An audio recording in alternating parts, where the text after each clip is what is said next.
থাকবে আরো জোরে বলেন। আজ বাংলাদেশের দিকে তাকান, মানুষ যত তার চাইতে দল বেশি।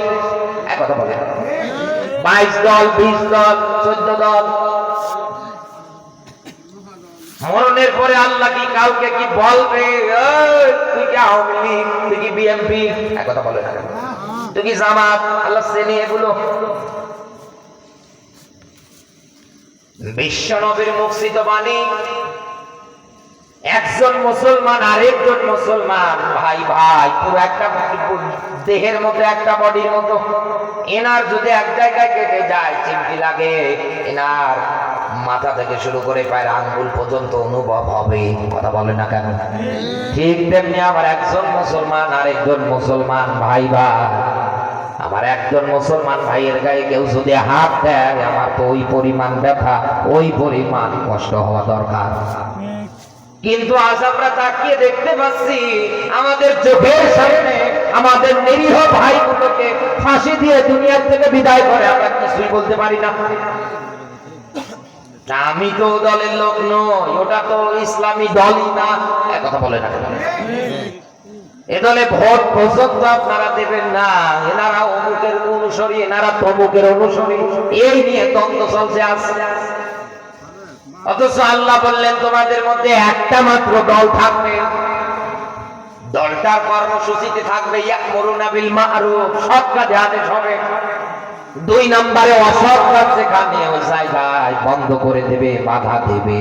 আল্লাহ বলেন উলাইকা হুমুল মুফলিহুন, এই দলটাই তো আমি আল্লাহর কাছে সফল কাম। নবীজি বলেন কিয়ামতের ময়দানে আমার উম্মতদের মধ্যে 73টা কাতার দাঁড়াবে। এখানে আলেম যারা আছে জিজ্ঞাসা করে দেখেন, 73 কাতারের মধ্যে 72 কাতার যাবে জাহান্নামে, আর একটা কাতার যাবে জান্নাতে। 1999 একটা সিটকে এসে এই জমিনে এখন স্লোগান দিচ্ছে, জমিন যার একমাত্র আইন চলবে তার।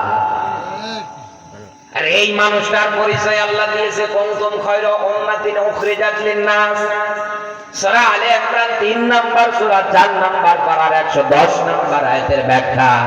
আল্লাহ বলেন তোমরাই তো সর্বশ্রেষ্ঠ জাতি, আমি আল্লাহ তোমাদের বের করেছি মানুষের মধ্য থেকে, সৎ কাজে আদেশ দাও আর অসৎ কাজে বাধা দাও। এদেশের মুসলমানেরা এই আয়াত থেকে শিক্ষা নিয়ে যদি সৎ কাজে আদেশ আর অসৎ কাজে বাধা দিতে পারতো, অন্যায় দেখার পরে প্রোটেস্ট প্রতিবাদ করা যদি শিখতো, এদেশের কোন রাস্তা ইসলাম বিদ্বেষী, কোরআন বিদ্বেষী কোনদিন কোন জায়গায় কোন মুসলমানকে অপমান করতে পারতো না। আজ আমরা তো প্রতিবাদ ভুলে গিয়েছি। কে কি করছে করুক, লা ইলাহা ইল্লাল্লাহ একবার তাসবিহ পড়, 33 কোটি সওয়াব আমার, জান্নাত ঠেকায় কে?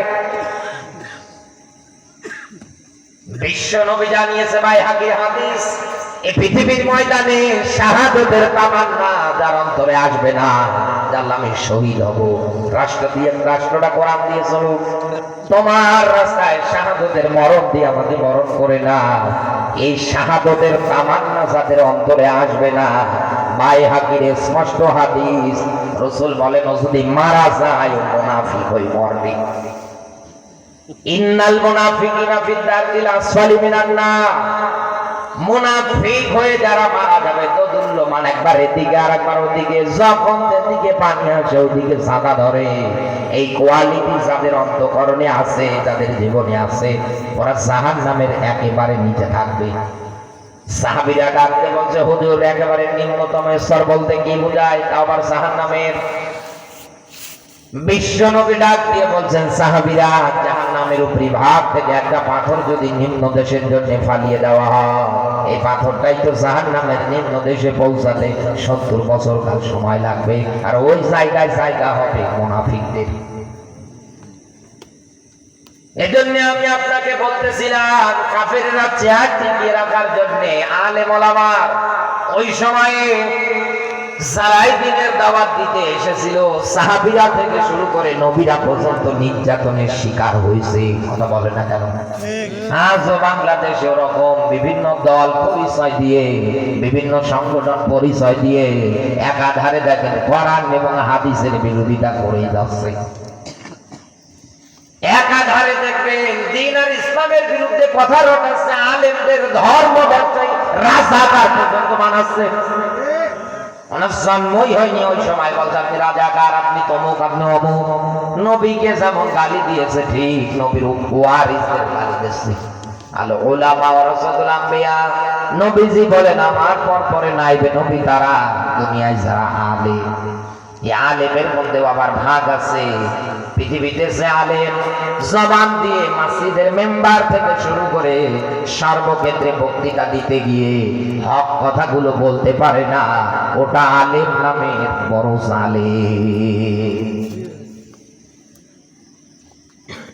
সূরা বাকারার 140 নম্বর আয়াতের মাঝের অংশ দেখবেন আল্লাহ পাক বলেন আমানাজ্জামু মিম্মান কাতামা শাহাদাতান ইনদাহু মিনাল্লাহ।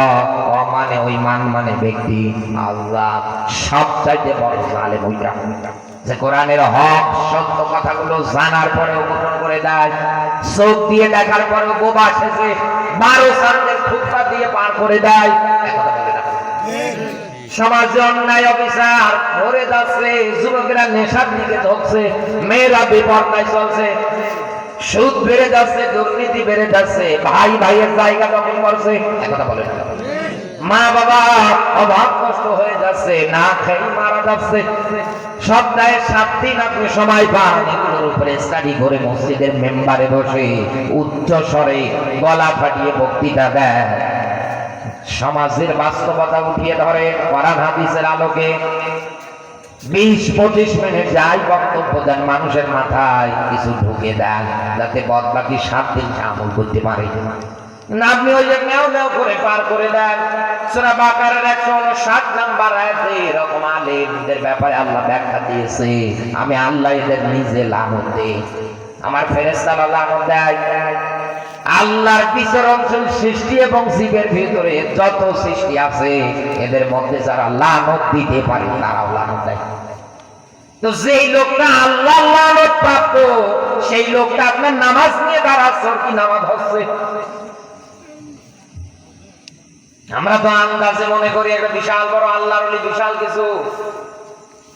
আমি আবারও বলছি, যার অন্তরে দিলের মধ্যে কোরআন দিয়ে দেশ চালানোর ক্ষেত্রে রাজি হবে না, কোরআনের আন্দোলনের কথা বললে মন খারাপ করবে, সে আমার জন্ম দেওয়া বাবা হলেও আমি তার বিরুদ্ধে থাকবো।